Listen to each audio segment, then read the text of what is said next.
بسم الله والحمد لله والصلاة والسلام على رسول الله وعلى آله وصحبه من والاه. ربي اشرح لي صدري ويسر لي أمري واحلل عقدة من لساني يفقهوا قولي. Chers frères, mes chers sœurs, dans cette vidéo, on va voir concrètement comment se déroule le Hajj. Alors ici vous avez Ifrad, mais vous allez voir en fait que euh, les rites, que ce soit Ifrad, Qiran, Tamattu, se rejoignent sur beaucoup de choses. Voyons ce qu'on a devant nous. On a le 8 de Dhul Hijjah, qui est le premier jour où on sera à Mina. Donc, pour ceux et celles qui étaient en Tamattu, à l'hôtel, le 8, ils vont dire Labbaik Hajjan, et ça y est, c'est reparti. Ils sont de nouveau en état de sacralisation. Généralement, vous allez être conduit avec des bus à vos tentes à Mina. Vous allez voir que le premier jour, Mina, c'est hyper propre. C'est tabarakallah. Vraiment bien propre. Tout est à sa place. Et hélas, malheureusement, le lendemain, les gens ils jettent leurs bouteilles en plastique, les gobelets, les barquettes par terre jusqu'à ce que ça devienne sale. Donc le premier jour, vous allez vivre un jour qui est plutôt reposant. Ok? Il y a tout de même un conseil que j'ai envie de vous donner, c'est le prophète, il a dit Al-Hajj Arafah. Le Hajj, c'est la station Arafah. C'est le jour le plus important, c'est le jour où Allah subhanahu wa ta'ala il pardonne à ses serviteurs. C'est un jour grandiose. Et pour pouvoir être opérationnel ce jour-là, il faut faire attention à ne pas dépenser trop d'énergie avant ce jour. Et généralement, c'est ce que font les gens. C'est-à-dire qu'ils vont aller là-bas, les 4 premiers jours avant d'arriver à Mina, ils dorment 2 heures, ils dorment 3 heures, ils sont à la mosquée tout le temps, ceci, cela, tawaf, machin, ils enchaînent les ibadat, etc. Ils dorment peu et ils sont trop contents. Et nous aussi, on est contents de voir les gens faire des adorations. Mais là où on devient triste, vous savez, c'est quand? C'est quand on voit le jour de Arafat, les gens dans la tente, ils sont tous en train de dormir. Allahu Akbar.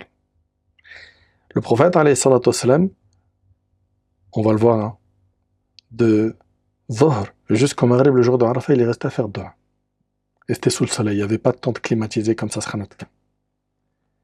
Je ne sais pas si vous réalisez. De Dhuhr au Maghrib, il est resté à faire des duas. Et pourquoi? Parce que le jour de Arafat, il est trop important. C'est pour cela que je vous recommande de faire très attention à vous reposer et à ne pas user toute votre énergie avant le début du Hajj. Je vous parle en vous souhaitant beaucoup de bien. J'ai déjà vu des gens à Arafat dormir toute l'après-midi. Tu lui dis, Akhi, lève-toi, fais des doigts, subhanallah, c'est bientôt le Maghrib. Allah yahdik. T'es venu pour dormir, il dit, je suis KO, je tiens plus. Pourquoi il tient plus? Parce qu'il a dépensé trop d'énergie avant cela. Trop. Ne faisons pas cette erreur. Le 8 de Dhul Hijjah, je vais à Mina. Je vais donc rentrer dans ma tente. Je prends mes repères. Je vous ai dit, dès que vous arrivez à Mina, dans votre tente, envoyez-vous la localisation de votre tente. Comme ça, vous pouvez retrouver votre tente facilement avec Google Maps dans le cas où vous vous perdez. Là-bas, vous allez prier Dhuhr jusqu'à Aïcha. Les prières seront qasr et faites à l'heure. C'est-à-dire sans jama', sans regrouper Dhuhr et Asr ensemble et Maghrib et Isha ensemble. C'est-à-dire quoi? C'est-à-dire que je vais prier Dhuhr de rakat, Asr de rakat, mais chaque prière a son temps, sans la regrouper avec une autre prière. Le Maghrib 3 et le Isha 2. Chaque prière sera faite en son temps. J'espère que c'est bien compris. Donc c'est Qasr sans jama'. Très bien. Je me ressource spirituellement, je vais faire du dhikr, Qur'an, ok, j'aide les gens, je suis au service des gens, etc. Je surveille mes actions, ma langue, mon cœur, hein, il ne faut pas que je le remplisse d'animosité parce qu'il s'est passé un mauvais épisode avec un frère ou avec une sœur où il y a de la rancune. Non, non, non. Moi, je veux rentrer aussi pur que ma mère m'a mis au monde. Pour ça, je vais prendre mon mal en patience, je vais patienter. Le 9 de Dhul Hijjah, qu'est-ce qu'on fait? On prie Subh à Mina, puis après départ pour Arafat. Arafat, on va y prier là-bas Salat al-Dhuhr et al-Asr en faisant jama' et qasr, ok, au temps de dhuhr. Vous suivez? Il y aura, chez l'imam Malik, rahimahullah, 2 adhan, 2 iqama. Et pour les autres écoles, c'est 1 adhan, 2 iqama. Donc pour Malik, rahimahullah, c'est adhan, iqama pour dhuhr, adhan, iqama, asr. Pour ce qui est de dhuhr et asr à Arafat, il y aura 2 khutbas à faire. C'est-à-dire quoi 2 khutbas? C'est-à-dire une khutba, l'imam il s'assoit, une khutba, et après il y a salat. Ok? Et les khutbas se font avant salat al-dhuhr. Donc ça donne quoi? Ça donne, il y a la khutba qui se fait, ok? Puis après, il y a le adhan, il y a iqama salat dhuhr, après adhan, iqama salat asr. يبدأ فيها قبل الأذان عند المالكية والشافعية والحنابلة وبعده عند الحنفية. Parfait.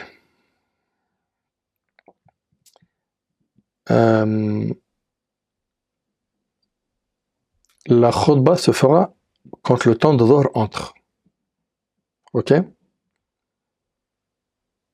elle se fera avant la prière. Et c'est l'opinion de la majorité des savants. Très bien. Ensuite, une fois qu'on a pris dhuhr et asr, jama' et qasr, qu'est-ce qui va se passer?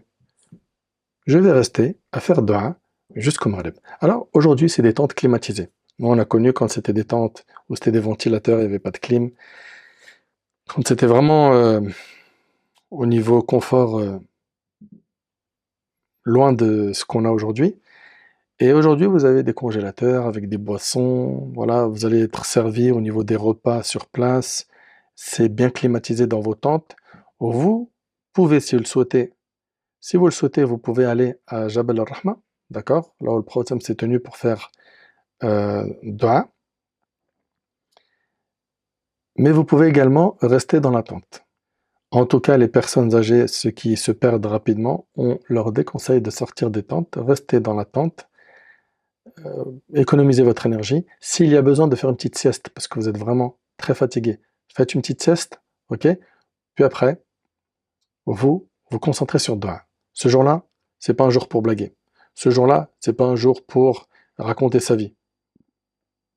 C'est un jour où il nous faut beaucoup, beaucoup, beaucoup d'invocations. Et notre bien-aimé, alayhi salatu wassalam, il a dit concernant Arafat plusieurs hadiths qui nous motivent.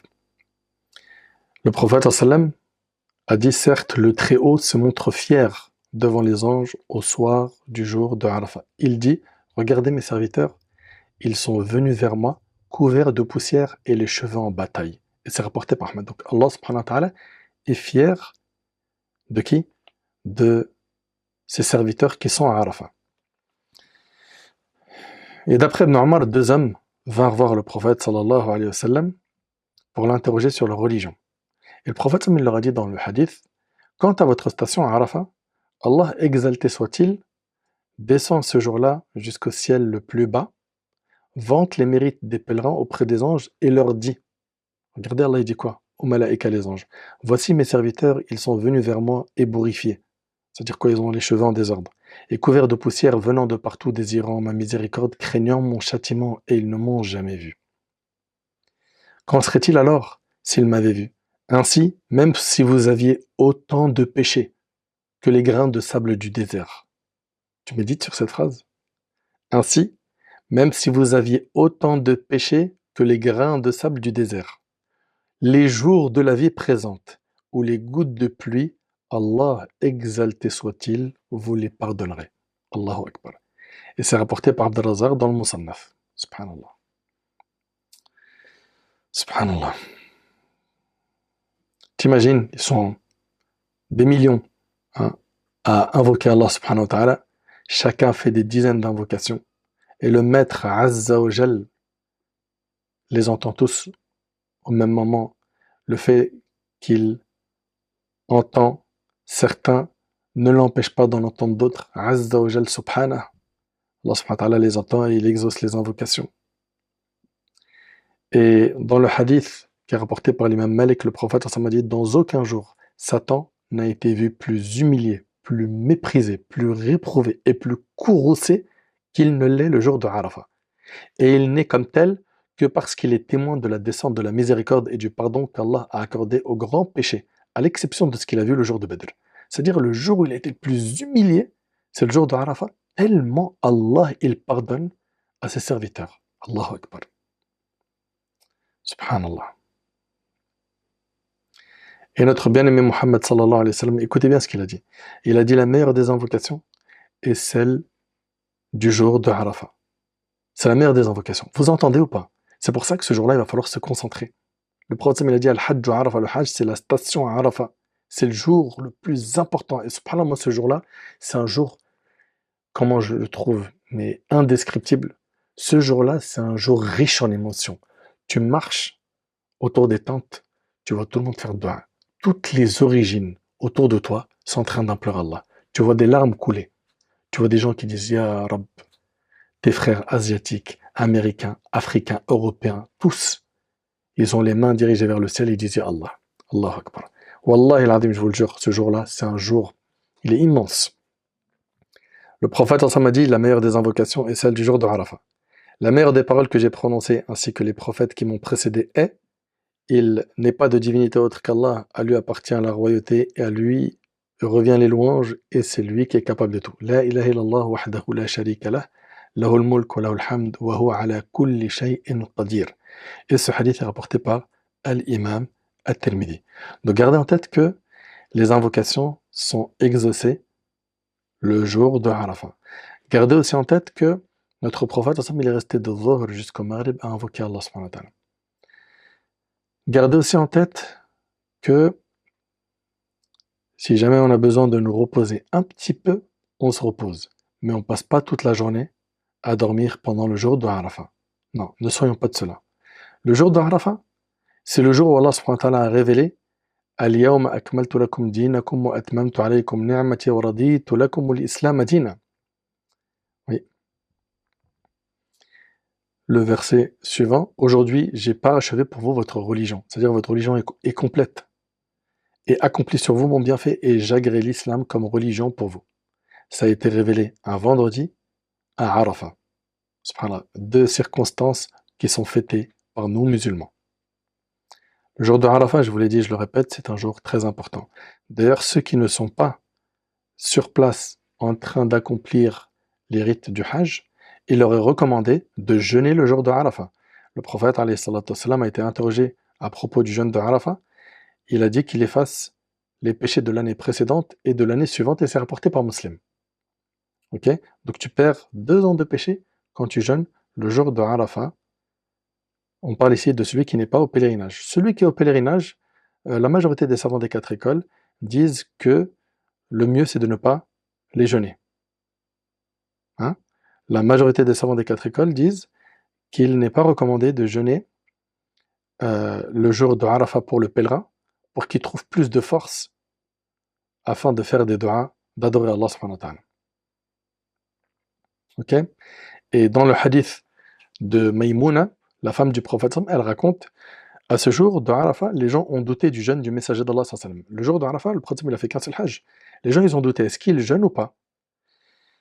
Alors, Maïmouna, son épouse, elle dit je lui ai envoyé un récipient de lait dont il a bu une quantité en étant debout entre les gens qui eux le regardaient, c'est rapporté par Muslim. Donc ils ont compris que le prophète, le jour d'Arafat, il n'a pas jeûné. Ok? Le jour de Arafat est le jour de l'achèvement de la religion, de la perfection, de la grâce divine accordée à la Ummah. Le jour de Arafat, c'est le jour qui précède le jour du sacrifice. C'est le 9e jour de Dhul Hijjah. Il figure parmi les meilleurs jours. C'est le jour où les invocations sont exaucées et les angoisses apaisées. Où Allah subhanahu wa ta'ala vante les mérites des pèlerins ayant fait halte auprès de ses anges. C'est un jour au cours duquel Allah subhanahu wa ta'ala accorde une importance particulière et une valeur supérieure à celle des autres jours de l'année. Ce jour symbolise le jour du jugement dernier. Ouais. Subhanallah, on est tous debout, dans le même endroit, en train d'implorer la rahma d'Allah. Ce jour rappelle le jour du jugement. Il nous rappelle notre rencontre avec Allah. C'est aussi le jour où la religion islamique a été parachevée, comme on vous l'a dit. C'est un jour béni. Très bien. Donc, on va prier là-bas, Dhuhr, Asr, Jama', Qasr, et on se concentre sur Dua. J'ai besoin de me reposer, je me repose, je mange, je me concentre sur Dua. Ensuite, je vais rester jusqu'au Maghrib. Alors, de Dhuhr à Maghrib, c'est le créneau dans lequel c'est un pilier dit stationné chez 3 écoles sur 4. Chez l'imam Malik, c'est après le Maghrib, ne serait-ce qu'un moment, hein, même court jusqu'au Fajr, du Fajr du 10, où c'est un pilier. Mais chez l'imam Malik, de Dhuhr jusqu'à Maghrib, c'est obligatoire de stationner à Arafat. Donc regardez bien, de Dhuhr à Maghrib, c'est obligatoire chez Malik d'y stationner ne serait-ce qu'un instant. Si tu le fais pas, bah, l'obligatoire, on l'a vu, celui qui le fait pas, il doit sacrifier une bête. Et après le Maghrib, c'est un pilier. C'est-à-dire que si quelqu'un ne reste pas du Maghrib jusqu'au Fajr chez l'imam Malik, ne serait-ce qu'un moment, même court, dans Arafat, pour stationner à Arafat, son hajj est annulé. Ok? Donc on est resté après le Maghrib, généralement c'est ce qui se passe après le Maghrib. Donc le Maghrib, euh, le soleil se couche, hein, on est à Arafat, on reste un petit peu, puis après, généralement hein, pour tous les déplacements, c'est des tirages au sort. Tirage au sort pour que les bus nous prennent de Mina à Arafat, de Arafat à Muzdalifa, hein, de Muzdalifa à Mina. Tout ça, c'est des tirages au sort qui sont faits. Et puis après, ben, telle société ou telle agence va partir avant l'autre. Ok, donc ça, c'est pas des choses qu'on maîtrise. Nous, on ne sait pas à quelle heure on va partir euh, pour Arafat, ni à quelle heure on va quitter Arafat, ni à quelle heure on va arriver à Muzdalifa. Ok, on patiente. De toute façon, on vous a dit le mot d'ordre, c'est la patience. Très bien. On est resté un petit peu après le Maghreb. Maintenant, qu'est-ce qu'on fait? On prend le bus. Certains veulent faire à pied. Ce qui arrive, c'est quand même sportif, mais il y a des jeunes qui font tout à pied. Celui qui veut le faire, il est libre. On va à Muzdalifa. À Muzdalifa, vous allez voir que c'est un endroit où nous allons passer la nuit à ciel ouvert. Donc, à Arafat, ils distribuent des petits matelas avec un petit coussin qui suffiront pour passer la nuit à Muzdalifa. À Muzdalifa, le prophète, quand il est arrivé là-bas, il a fait jamais ta'khir, c'est-à-dire qu'il a pris le Maghrib et l'Aïcha, ok, le Maghrib 3, le Aïcha 2, puis après ça, repos. Les savants sont unanimes sur ce jama' de prière. Hein. Parfait. Il n'y a pas de nafila à faire entre les deux salats, entre Dhuhr et Asr à Arafat, ni entre Maghrib et Aïcha à Muzdalifa. Ok? Ni après, et c'est ce qui ressort du hadith de Jabir. Par contre, prie quand même le witr, car il s'agit d'une sunna mu'akkada. Prends ton dîner si tu en as besoin, puis dors jusqu'au fajr. Ce fajr-là, c'est celui du 10 de Dhul Hijjah, le jour de l'Eid. Le jour de l'Eid, ici, ben, dans nos pays, comment ça se passe? Ben, les gens ils sont en train de se préparer pour aller à la mosquée, ils s'habillent bien, etc., etc. Nous, ça sera différent. Donc, on va prier le subh à Muzdalifa, ok? Après la prière, si tu arrives à te rendre à Mash'ar al-Haram, c'est très bien. Si tu n'arrives pas, c'est pas grave. Puis il sera recommandé de quitter Muzdalifa un peu avant le lever du soleil. D'accord? Et tu feras de dua avant de quitter Muzdalifa. C'est ce qu'a fait le prophète alayhi salatu wassalam. Allah tabarak wa ta'ala il dit فَإِذَا أَفَضْتُم مِّنْ عَرَفَاتٍ فاذكروا الله عند المشعر الحرام واذكروه كما هداكم إن كنتم من قبله لمن الضالين. Puis quand vous déferlez depuis Arafat, invoquez Allah à Al-Mash'ar al-Haram, c'est à Muzdalifa, et invoquez-le comme il vous a montré la bonne voie, quoiqu'auparavant vous étiez du nombre des égarés. Al-Mash'ar al-Haram, c'est une mosquée qui est connue à Muzdalifa, qui est visible. Il faut savoir que la station à Muzdalifa est une obligation chez les 4 écoles.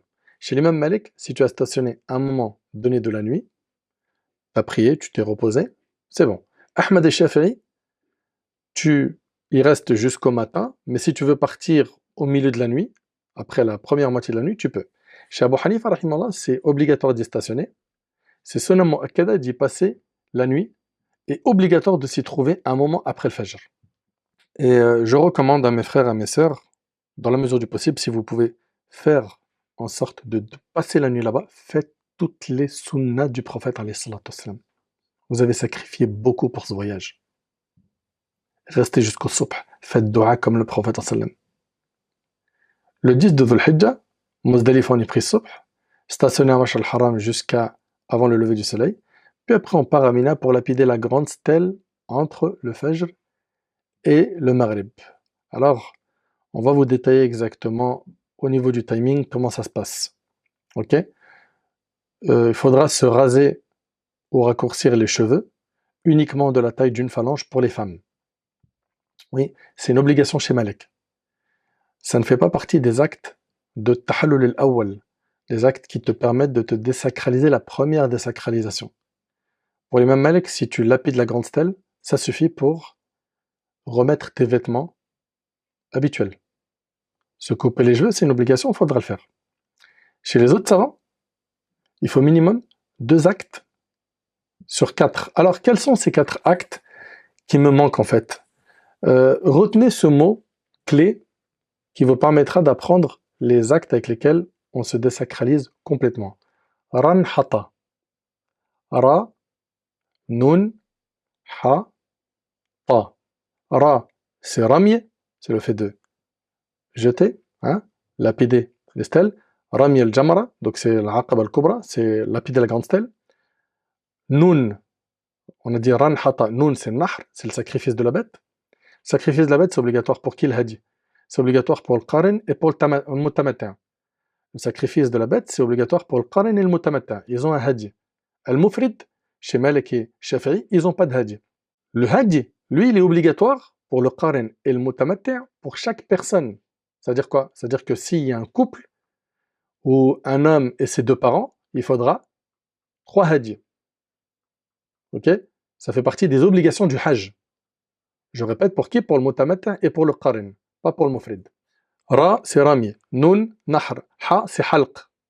Le halq ici, c'est le fait de raser ou raccourcir les cheveux. Et le prophète il a fait plusieurs invocations en faveur de celui qui se rase les cheveux, en demandant à Allah de lui faire miséricorde. Ok? Et il a fait une seule dua pour la personne qui va raccourcir ses cheveux. Donc pour les hommes, on vous encourage, dans la mesure du possible, de raser vos cheveux. L'homme qui va se couper les cheveux, s'il est chauve, eh ben, chez l'imam Malik et Abu Hanifa, il devra obligatoirement passer la lame sur son crâne, même s'il est chauve. Obligatoirement. Ok? Et chez Shafi'i et Ahmad, ça sera juste recommandé. De passer la lame sur son crâne alors qu'il est chauve, il n'a aucun cheveu. Pour les femmes, elles réuniront, on vous a dit, tous leurs cheveux et elles couperont la taille d'une phalange. Très bien. Nous sommes donc en train de parler de Ranhata, Ra c'est Rami, Al-Jamara, 7 cailloux. Ok? Nun c'est Nahr, sacrifice d'une bête, c'est un organisme qui le fait. Ha c'est Halq, ok? C'est obligatoire chez Malik. Tu le fais pas, il y a une bête à sacrifier.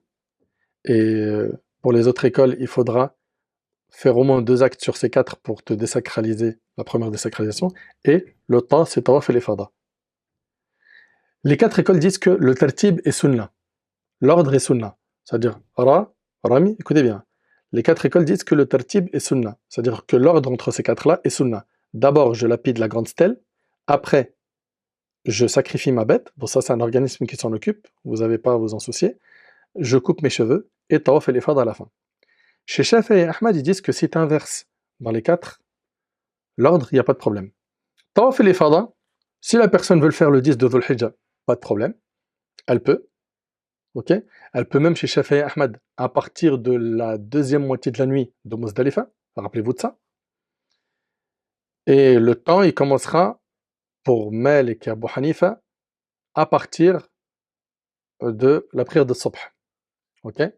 Possibilité de le faire jusqu'à la fin du mois de Dhul Hijjah pour l'imam Malik, et on avait vu ensemble le temps pour chacun. Que Abu Hanifa, c'est avant le Maghrib du 12 de Dhul Hijjah, sinon après c'est dam, bête à sacrifier.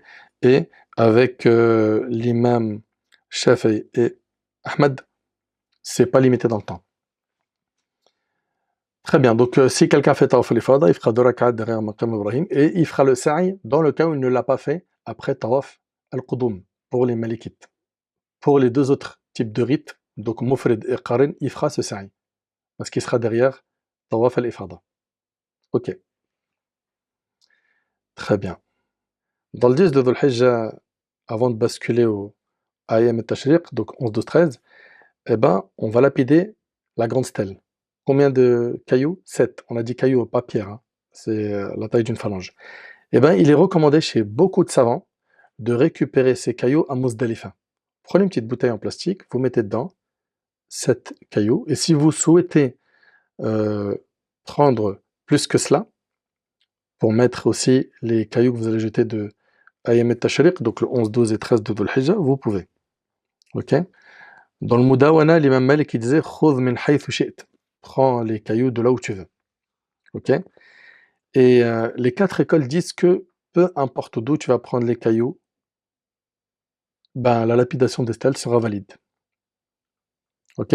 Par contre, chez la majorité des savants, il est déconseillé de récupérer des cailloux qui ont déjà été jetés. J'arrive devant la stèle et je veux jeter un de mes cailloux, mais j'atteins pas le bassin. Donc je récupère un caillou par terre qui a été déjà jeté par quelqu'un. Chez la majorité des savants des 4 écoles, c'est déconseillé de faire ça. C'est déconseillé. Et chez l'imam Ahmad, c'est pas simplement déconseillé, c'est non valide. Ok? Pour ce qui est du jour du Eid, donc tu diras Bismillah la première fois et tu dis Allahu Akbar, tu jettes le premier, Allahu Akbar, tu jettes le deuxième, Allahu Akbar, troisième, jusqu'au 7. Ok? Tu te rapproches quand même du bassin. Pourquoi? Parce qu'il est possible que, en jetant de loin, tu n'aies pas assez de force ou que le caillou tombe sur la tête de quelqu'un et que tu lui fasses mal. Et le prophète il nous enseigne que pour chaque caillou jeté, c'est un grand péché qui nous est pardonné. Wallahi, c'est impressionnant, subhanallah. Si jamais quelqu'un prend les 7 cailloux de sa main et il les jette d'un coup, eh ben, ça comptera pour lui comme un seul caillou jeté. Il faut les jeter un par un. Si jamais quelqu'un oublie de jeter un caillou et il ne le jette pas jusqu'au bout, chez l'imam Malik, rahimahullah, il devra sacrifier un mouton. Maintenant, il nous reste quoi? Le 11, 12, 13 de Dhul Hijjah qui sont Ayam al-Tashriq. Le Khatim il a dit que Ayam al-Tashriq, hein, le 11, 12, 13, c'est des jours où on mange, on boit et on évoque Allah. Ok? Il y aura le 11, 12, 13, chaque jour, la lapidation des 3 stèles, entre Dhuhr et Maghrib. Très bien. Alors, j'ai beaucoup d'informations à vous donner ici. Si jamais quelqu'un ne jette pas un caillou dans une des stèles sur les 7, il aura un mouton à sacrifier, chez l'imam Malik. Chez l'imam Shafi'i, il y aura moud wahid عند الشافعية, un moud de nourriture. Et chez Ahmad et Abu Hanifa, il n'aura rien. Hein? La shay'a alayhi fil hasat wal hasatayn. S'il a oublié un ou 2 cailloux, il n'y a pas de compensation chez eux. فإن ترك 3 فأكثر عليه دم عند الشافعية والحنابلة. Si jamais il a oublié de jeter 3 cailloux ou plus, il aura une bête à sacrifier chez Shafi'i et Ahmed. Ok? Pour ce qui est du temps dans lequel on lapide les stèles, pour ce qui est de Ayam al-Tashriq, c'est après Zawal, ok? C'est-à-dire à partir du temps de Dhuhr. Si quelqu'un jette avant ce temps-là, chez la majorité des savants, il devra recommencer. Ok? Chez la majorité des savants, des 4 écoles. Très bien. Et il a jusqu'au Maghrib pour lapider les stèles. Et vous verrez que d'autres savants autorisent de lapider les stèles la nuit. Et personnellement, on s'adaptera avec le groupe. Si on a des personnes âgées et qu'on part avec eux, eh ben, on préférera partir avec eux la nuit, parce que dans la journée, c'est très contraignant avec le soleil et c'est très très fatigant pour eux. Ok? Donc si quelqu'un veut lapider les stèles la nuit, il lui est permis de le faire selon certains avis. Pour ce qui est de Al-Jamarat, on va passer dans la lapidation des stèles par la petite stèle, après la moyenne, après la grande. Il faut les faire par ordre. L'ordre est obligatoire chez la majorité des savants. Et chez Abu Hanifa, l'ordre n'est pas obligatoire, mais il est sunna. Pour ce qui est du temps de la lapidation des stèles, on a vu que c'est entre Dhuhr et Maghrib, ok, et qu'il y a des savants qui autorisent de le faire la nuit. Les savants des quatre écoles, ils disent أنهم من رمى جمرة العقبة يوم النحر من طلوع الفجر إلى غروب الشمس أجزأه. Les savants des quatre écoles, ils disent que si quelqu'un lapide la grande stèle le jour du Eid, du Fajr jusqu'au Maghreb, ça lui est compté, c'est valide. Ok? واتفقوا على أن الوقت المستحب للرمي بعد طلوع الشمس إلى الزوال. Ils sont tous unanimes pour dire que le temps recommandé pour lapider la grande stèle le jour du Eid, c'est du بعد طلوع الشمس, après le lever du soleil, jusqu'au zawal, le temps où le Dhuhr va entrer. وكره المالكية والحنفية الرمي قبل طلوع الشمس. Et les malikites et les hanafites, ils déconseillent de lapider la grande stèle du jour du Eid avant le lever du soleil. إلا لأصحاب الأعذار, sauf pour les gens qui ont des excuses valables. Très bien. ولا يجوز رمي جمرة العقبة قبل طلوع الفجر. Et chez Malik et Abu Hanifa, il n'est pas permis de lapider la grande stèle du jour du Eid avant le Fajr. Par contre, c'est autorisé chez Shafi'i et Ahmad, parce qu'on avait dit que eux, après la première moitié de la nuit de Muzdalifa, ils autorisent cela. Eux, ils autorisent de lapider la grande stèle et aussi de faire Tawaf al-Ifada. Voilà. Et chez Malik, celui qui va lapider les stèles, ومن رمى بعد الغروب ومن رمى بعد الغروب عند المالكية عليه دم.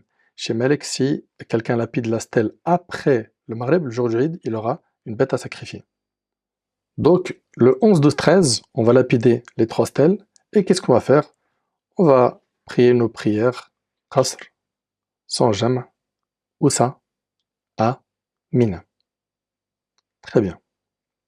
Ce que je trouve dommage, c'est qu'il y a beaucoup de gens qui partent le 12. Alors, il est permis de partir le 12. Allah subhanahu wa ta'ala a autorisé ce qu'on appelle at-ta'jil. De partir le 12. Mais il faudra qu'ils partent avant le Maghrib. Dommage, ce que je trouve dommage, c'est qu'il y a des gens, ils partent et ils perdent l'occasion de lapider les stèles le 13. Il y a 7 cailloux x 3 à jeter, ce qui fait 21 grands péchés qu'on peut perdre. Des fois, c'est pas des raisons valables, ils veulent juste partir parce qu'ils en ont marre. On est là-bas pour le sacrifice, on est là-bas pour les hasanat. Motivez-vous. Une personne âgée, quelqu'un qui est très malade, quelqu'un qui, voilà, qui ne peut plus du tout physiquement, ça se comprend, par le 12. Mais sinon, encourageons-nous à rester jusqu'au 13 de Dhul Hijjah. Il est rapporté par les pieux prédécesseurs que le prophète, quand il est arrivé là où il y a la lapidation des stèles, donc à Jamarat, on va supposer qu'ici c'est la petite stèle, la moyenne et la grande. Le prophète, il a lapidé la stèle, la petite, et il s'est mis devant elle, en direction de la Qibla, il a fait dua. Après, il est passé pour la lapidation des stèles de celle du milieu, et il l'a dépassée, il s'est mis devant elle, en direction de la Qibla, il a fait dua. Les duas sont à faire que dans les deux premières stèles, d'accord? C'est ce qu'a fait le prophète. La troisième, il a lapidé la stèle, et il n'est pas rapporté qu'il a fait dua. Donc après avoir lapidé les 7 premiers cailloux ici, après avoir jeté les 7 premiers cailloux, vous faites dua. La deuxième aussi, en direction de la Qibla, en levant les mains. Et la troisième, vous ne faites pas de dua. Vous lapidez la stèle, la grande, et vous partez. Et on vous a mis, avant de partir de Mecca, tawaf wada', 2 rakat, derrière Maqam Ibrahim, que vous faites avec vos vêtements, je parle pour les hommes, classiques. Ok? Il n'y a pas besoin de porter chez Smouhou le vêtement d'ihram, dans le cas où vous êtes désacralisé, la première désacralisation. Ok? Et ce tawaf wada', il est obligatoire chez l'imam Malik et il est sunna chez les 3 autres écoles. Oussama, il dit pour ma belle-mère qui sera en fauteuil tout le séjour, je pourrais lapider les stèles à sa place. Alors déjà, 2 choses. Première, c'est que si quelqu'un n'a pas de fauteuil roulant et qui se retrouve pendant le tawaf ou sa'i dans la mosquée de la Kaaba à avoir besoin d'une chaise roulante, il peut louer ses services. Ok? Si c'est pour Mina, Muzdalifa, Arafa, il peut anticiper cela en achetant une chaise roulante dans les pharmacies sur place ou en prenant la sienne avec lui de France. Est-ce qu'on peut lapider les stèles à la place de quelqu'un? Oui, la condition c'est d'abord tu lapides tes stèles à toi et après tu lapides pour la personne qui t'a confié cette tâche. Par contre, chez l'imam Malik, ils disent que il faut aider cette personne à la faire elle-même.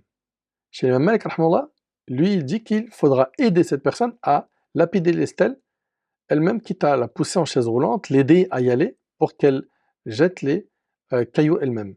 Parce que si elle ne le fait pas elle-même et qu'elle a délégué la tâche à quelqu'un, elle aura une bête à sacrifier chez l'imam Malik, contrairement aux trois autres écoles. Les femmes se coupent les cheveux ou dans leur tente, à l'abri du regard des hommes. Concrètement, sera-t-il possible de se désacraliser le 10 de Dhul Hijjah après Tawaf al-Ifada? Bien sûr, mais bien évidemment.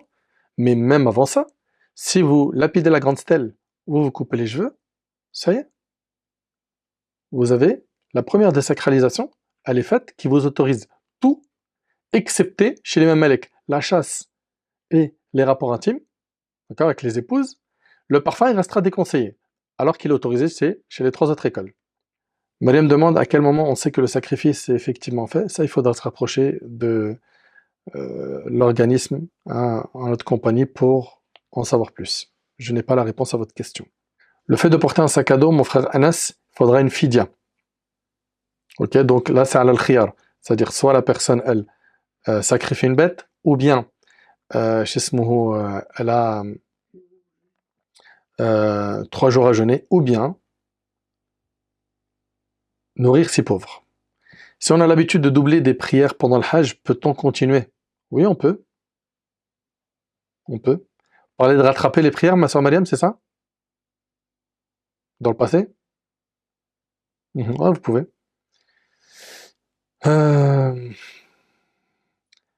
Avant de partir à Mina le 8 de Dhul Hijjah, est-ce qu'on doit aller au miqat pour la sacralisation? Alors si tu parles, mon frère Karim, de quelqu'un qui était mutamatter, non.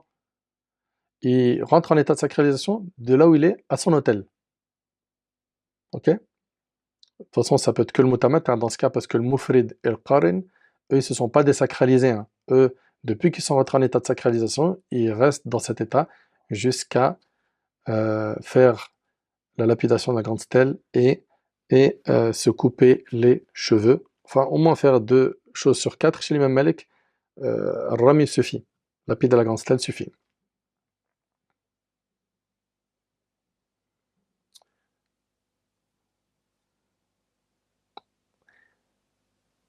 Le jour de Muzdalifa, on va obligatoirement stationner à Mash'ar al-Haram? Non. Ikram dit, pour être sûr, du coup, nous pouvons nous laver avec du savon parfumé le jour de l'Aïd, après s'être coupé les cheveux, après avoir lapidé la grande stèle et se couper les cheveux, c'est autorisé chez la majorité des savants. Chez l'imam Malik, le parfum restera déconseillé.